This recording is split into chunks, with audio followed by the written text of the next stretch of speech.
ഈ ഉത്സവ പറമ്പുകളിൽ കറങ്ങി നടക്കുക എന്ന് പറഞ്ഞാൽ അതൊരു പ്രത്യേക വൈബാണ്. നമ്മളിന്ന് കൊല്ലം മുഖത്തല ശ്രീകൃഷ്ണസ്വാമി ക്ഷേത്രത്തിൽ കറങ്ങി നടക്കാൻ പോയതാണ്.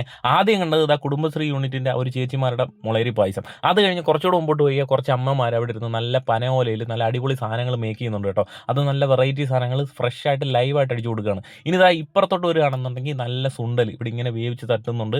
പിന്നെ ഇപ്പുറത്തോട്ടാണെങ്കിൽ ആദ്യമായിട്ട് കാണുന്ന മുറുക്കാനൊക്കെ സെറ്റ് ചെയ്ത് വെച്ചേക്കുന്നത് പേരങ്ങ് മേടിച്ചുകൊണ്ട് പോയി. പിന്നെ എങ്ങോട്ട് തിരിഞ്ഞു കഴിഞ്ഞാൽ നമുക്ക് ഇഷ്ടം പോലെ കാണാൻ കിട്ടുന്നത് ഈ ടോയ്സിന്റെ ഷോപ്പുകൾ തന്നെ മാത്രമാണ് കേട്ടോ. ഉത്സവ പറമ്പുകളിൽ പോയാൽ മാത്രമേ ഈ ഒരു ഫീല് നമുക്ക് കിട്ടുള്ളൂ. ഇഷ്ടംപോലെ സാധനങ്ങൾ കാണാൻ കാണും, മേടിക്കാൻ കാണും. കയ്യിൽ പൈസ ഉണ്ടെങ്കിൽ ഇഷ്ടംപോലെ മേടിച്ചുകൊണ്ട് പോവുകയും ചെയ്യാം. പിന്നെ ഏത് പറമ്പിൽ പോയാലും പള്ളിപ്പറമ്പിലായാലും ഉത്സവ പറമ്പിലായാലും ഇപ്പോൾ ബായിമാരുടെ ഘോഷയാത്രയാണല്ലോ. അതാ ഈ ബായിയുടെ കയ്യിൽ ടിപ്പു സുൽത്താൻ്റെ അത്രയും ഇഷ്ടംപോലെ വാളുകൾ കയ്യിലിരിപ്പുണ്ട്. അങ്ങനെ ഇതിൻ്റെ ഇടയിൽ കൂടെ കറങ്ങി നടക്കുന്നതിൻ്റെ വഴിക്ക് ഇഷ്ടംപോലെ സാധനങ്ങൾ മേടിക്കാനും കിട്ടി. പിന്നെ വെറൈറ്റി ഫാനുകളൊക്കെ റോഡിൽ ഇരിക്കുന്നുണ്ട്. പിന്നെ എങ്ങും അങ്ങനെ അധികം കണ്ടിട്ടില്ലാത്തതാ തോട്ടയും അതേപോലെ തന്നെ ഏണിയൊക്കെ. അതും KCB-കാരും ഒന്ന് ബുക്ക് ചെയ്ത് വെച്ചേക്കാണ് രണ്ടെണ്ണം ഒന്നും ആ എണ്ണം പറഞ്ഞു കേട്ടോ. ഇനി കഴിക്കാനും കുടിക്കാനും ഇഷ്ടംപോലെ സാധനങ്ങൾ വേറെ ഉണ്ട്. കുറച്ച് സാധനങ്ങളും മേടിച്ച് നേരെ ഇങ്ങോട്ട് തിരിഞ്ഞ സമയത്ത് ദാണ്ട ഈ ബസ് ഇത്രയും തിരക്കിൻ്റെ ഇടയിൽ കൂടെ വരുന്നു. ആ അണ്ണനെ സമ്മതിച്ചു കൊടുക്കണം ഈ തിരക്കിൻ്റെ ഇടയിൽ കൂടെ കൊണ്ടുവന്നേനെ കേട്ടോ. അപ്പോൾ ഇത്രയും 10 ദിവസത്തെ ഉത്സവത്തിന് നമ്മൾ 6-ാം ദിവസമാണ് നമ്മളവിടെ ചെന്ന് കേട്ടോ. എന്തായാലും ഇനി ഇഷ്ടം പോലെ ഉണ്ട്, ഒന്നുകൂടെ ഒന്ന് കറങ്ങണം.